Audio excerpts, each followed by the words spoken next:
ونسلم على رسوله الكريم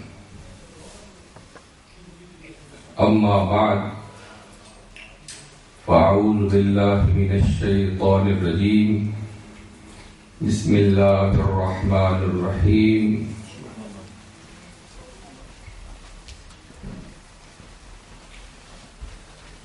قل بفضل الله وبرحمته فبذلك فليفرحوا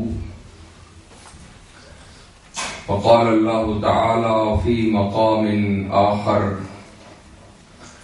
وأما بنعمة ربك فحدث صدق الله مولانا العظيم وصدق يا رب العالمين إن الله وملائكته يصلون على النبي يا أيها الذين آمنوا صلوا عليه وسلموا تسليما اللهم صل على سيدنا ومولانا محمد وعلى آل سيدنا ومولانا محمد وبارك وسلم وصل عليه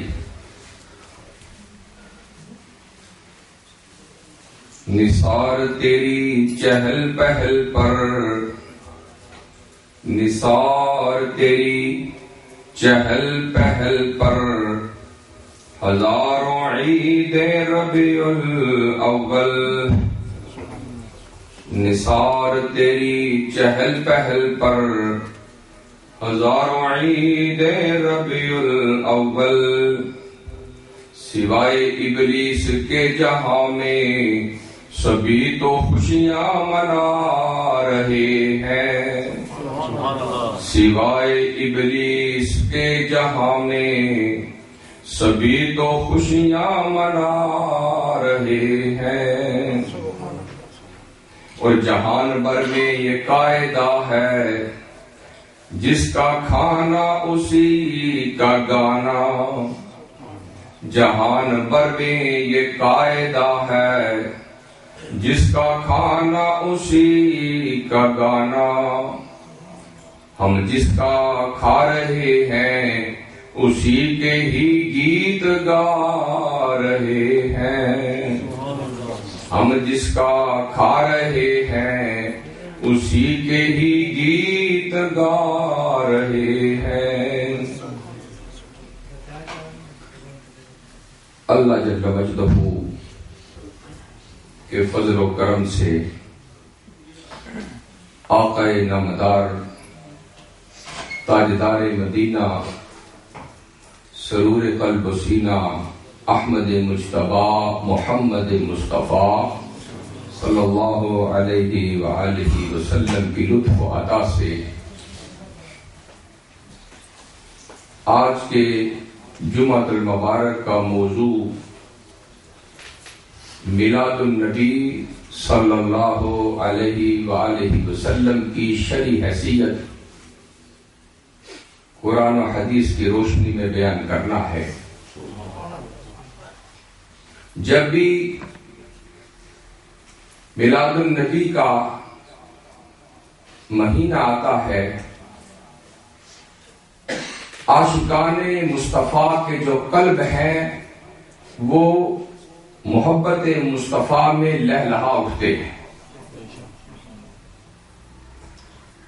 لیکن ساتھ ہی کچھ لوگوں کے ذہنوں میں شکوک و شبہات کی فضا بھی شروع ہو جاتی ہے اور وہ یہ سوال کرنا شروع کر دیتے ہیں کہ جی یہ میلاد النبی کا کوئی شرعی ثبوت بھی ہے کہ نہیں ہے اور پھر یہ بھی سوال کیا جاتا ہے کہ کیا یہ حضور نے عمل کیا تھا صحابہ نے کیا تھا اگر اسی بات کو ضابطہ بنا لیا جائے کہ جو عمل آقا علیہ الصلوۃ والسلام نے کیا ہے صرف وہی جائز ہے تو پھر میں آپ سے یہ سوال کرتا ہوں مجھے بتائیں کہ آج کے دور میں ہم آئس کریم کھاتے ہیں کیا رسول اللہ نے یہ کھائی ہے ذرا جواب دیں نہیں کھائی نبی علیہ السلام نے بریانی کھائی ہے جی؟ نبی علیہ السلام نے جیسے ہم نے کوٹ پہنے ایسے پہنے ہیں؟ نبی علیہ السلام نے جہاز پر سفر کیا ہے؟ نبی علیہ السلام نے ریل گاڑی پر سفر کیا ہے؟ نبی علیہ السلام نے بس پر سفر کیا ہے؟ تو یہ سب کیسے جائز ہو گیا؟ ہمارا موقف تو یہ ہے کہ جو عمل حضور نے نہیں کیا ہم نے نہیں کرنا. تو روزانہ جہاز پر سفر بھی کر رہے ہیں، گاڑیاں بھی استعمال کر رہے ہیں، کوٹ بھی پہن رہے ہیں، آئس کریمیں بھی کھا رہے ہیں، کولڈ ڈرنک بھی پی رہے ہیں. کبھی ہم نے یہ بھی سوچا کہ یہ جائز ہے کہ ناجائز ہے؟ چلیں شاید آپ یہ کہیں کہ یہ دنیا کی دلیلیں دیتے ہیں، ہم دین کی دلیل دے کے بات کر لیتے ہیں.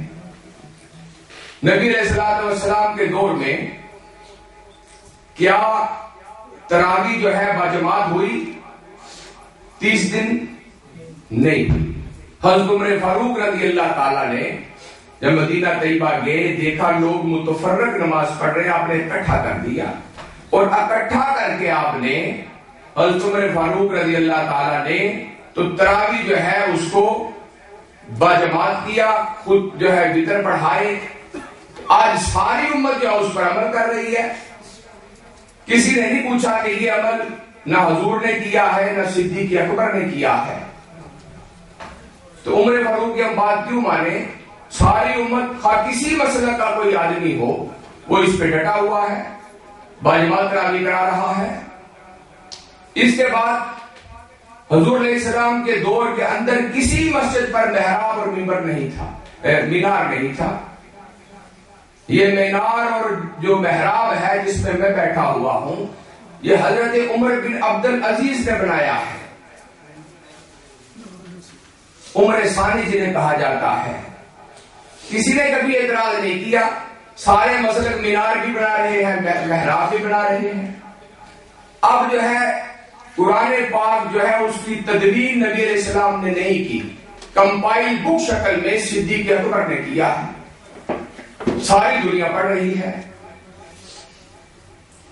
اور کہ قرآن کے 30 پارے حضور کے دور میں نہیں تھے، پورے کا پورا قرآن یہی تھا، لیکن اس کی دلیل حضور نے نہیں کی، نہ صدیق اکبر نے کی ہے، نہ عمر فاروق نے کی ہے، نہ عثمان غنی نے کی ہے، نہ جو ہے مولا علی نے کی ہے، نہ کسی تابعی نے کی ہے. تو سارے 30 پارے پڑھ رہے ہیں.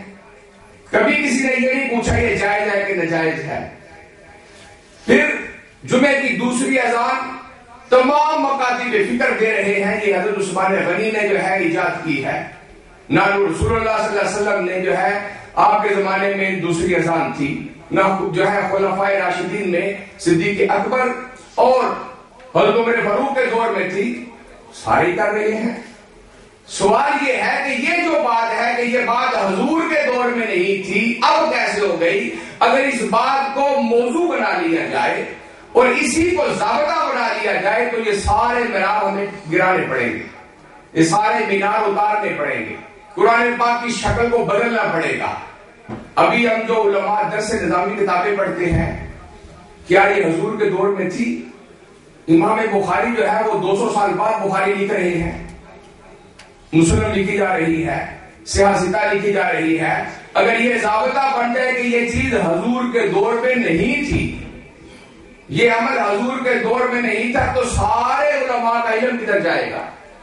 لہذا پتہ یہ چلا کہ یہ صرف کنفیوژن اور ابہام ہے ان لوگوں کے ذہنوں میں جنہیں دین کے کسی قانون اور ضابطے کا پتہ نہیں.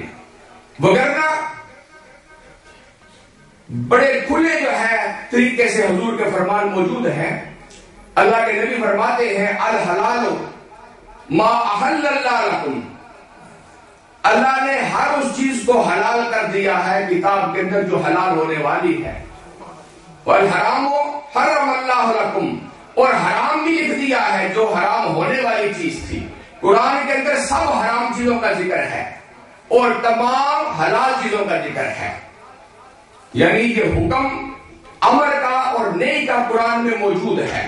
جو چیز حرام ہے اللہ نے اسے منع کر دیا ہے، اور جو جائز ہے اسے حلال قرار دے دیا ہے. وَسَكَتَ، اور نبی علیہ السلام نے سکوت فرمایا ہے.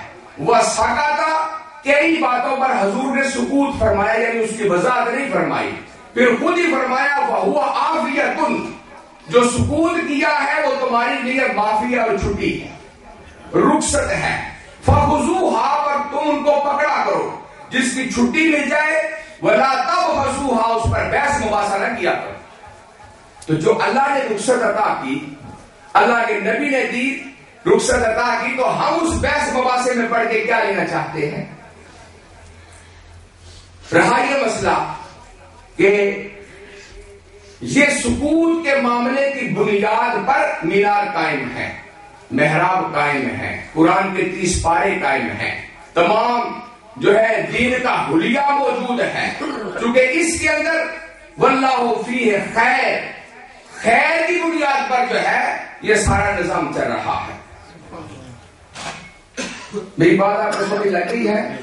میں نے یہ قانون آپ کو بیان کیا ہے، اس کے بعد آگے گفتگو چلے گی، یعنی ضابطہ میں نے بیان کیا کہ جس چیز کو اللہ نے حرام نہ کیا ہو اس پر بحث مباحثہ نہیں کرنا چاہیے، یا کوئی جو قرآن و سنت کے خلاف بات کا ہو اس پر جو ہے بعض مباحثے سے اللہ کے نبی نے منع کیا، وَلَا تَبْغُسُوهَا۔ موسیٰ علیہ السلام کی قوم کسی پکڑ میں پکڑی گئی ہے کہ جب انہیں کہا گیا کہ تم گائے کو ذبح کرو تو کوئی گائے بھی کر دیتے، بات ختم ہو جاتی۔ آگے انہوں نے کہا جی رنگ کیسا ہونا چاہیے، اب رنگ بتا دیا ایسا ہونا چاہیے، اب پھر بھی صبر نہیں آیا، آگے پوچھا کہ اس کی عمر کتنی ہونی چاہیے، اب بتایا نہ جوان ہو نہ بوڑھی ہو، تو کرتے کرتے وہ پھنس گئے، وہ گائے کہاں سے ملے۔ چنانچہ ایسے سوالات جو لا یعنی ہوں ان سے بچنا چاہیے۔ ہمارے بچہ گھر پیدا ہوتا ہے، میں نے بڑے بڑے مولانا حضرات کو دیکھا ہے وہ بھی برتھ ڈے مناتے ہیں، ہے نا بات جی؟ سارے مناتے ہیں نا برتھ ڈے، کس قانون کے تحت؟ جی نہیں، اللہ کے نبی کے برتھ ڈے ہو تو وہاں پہ جواز مانگا جائے، وہ پوچھا جائے جی جواز پیش کریں، کبھی یہ جواز جی یہ جلسہ کرنا جائز ہے، کبھی یہ جواز جی جلوس نکالنا جائز ہے، تو تم اپنے بیٹے کے لیے بڑے بڑے پاپڑ دیتے ہو، بڑے بڑے من مٹھائیاں تقسیم کرتے ہو، کئی روپے جو ہے دیتے ہو، تمہارا لگڑا ہی ہو تب بھی تم کہتے ہو جی میرا سونا ہے، چاند ہے، کانا ہو، کان سے بہرا ہو، تمہارا جو ہوا۔ تو اسی لیے ہمارے سرکار ہیں، ہمیں سب کچھ لگتے ہیں، حضور ہمارے ہیں، ہم مناتے ہیں، کیونکہ ہمارا حضور سے تعلق ہے۔ جس کا نہیں تعلق اس کو ہم مجبور نہیں کرتے، لیکن جس کا تعلق ہے اس نے اپنی محبت کا اظہار تو کرنا، اس نے اپنی محبت کا اظہار۔ اب قاعدہ قانون یہ بن گیا کہ یہ جو بات کی جاتی ہے یہ بات حضور کے دور میں نہیں تھی، اب کیسے ہو گئی، یہ ضابطہ غلط ہے۔ ہم نے دیکھنا یہ ہوتا ہے کہ حضور کے زمانے میں کوئی ایسی مثال موجود تھی، اس مثال کی بنیاد پر ہم نے آج اس بات کو لینا ہے۔ مثال کے طور پر حضور سفر کیا کرتے تھے اونٹنی پر، آج ہم جہاز میں سفر کرتے ہیں کیونکہ حضور سے سفر ثابت ہے۔ آقا دو جہاں صلی اللہ علیہ وسلم دستار پہنا کرتے تھے، خواہ یہ دستار وہ تو نہیں ہے لیکن کیونکہ حضور کی زندگی میں یہ مثال موجود ہے کہ حضور نے ایسا کیا ہے۔ چنانچہ اسی طرح بے شمار ہمارے اعمال ہم نے مثال دیکھ لیا کہ حضور کی زندگی میں ہے کہ نہیں ہے۔ یہ جو ہم جلوس کرتے ہیں کیا اس کی بھی مثال حضور کی زندگی میں کوئی ہے؟ کیا جلسے کی کوئی مثال ہے؟ تو میں حیران ہوں جو کہتے ہیں کہ کوئی ایسی نظیر موجود نہیں۔ تو حضور علیہ السلام مدینہ طیبہ میں مسجد نبوی اندر بیٹھ کر صحابہ صفحہ میں کیا کرتے تھے؟ روز بھئی 400 صحابہ صفحہ بیٹھے ہوتے تھے، وہ کیا کرتے تھے؟ علم حاصل کرتے تھے۔ وہ علم کیا تھا؟ حضور کے فضائل بیان کرتے، حضور کے کمالات بیان کرتے، حضور کے معجزات بیان کرتے۔ یہ کوئی اسپیشل ٹاپک رکھے نہ رکھے، پورا قرآن کہتا ہے وَالضُّحَىٰ وَاللَّيْلِ إِذَا سَجَىٰ۔ یہ کیا ہے؟ حضور کا فضیلت۔ لا اقسم بهذا البلد،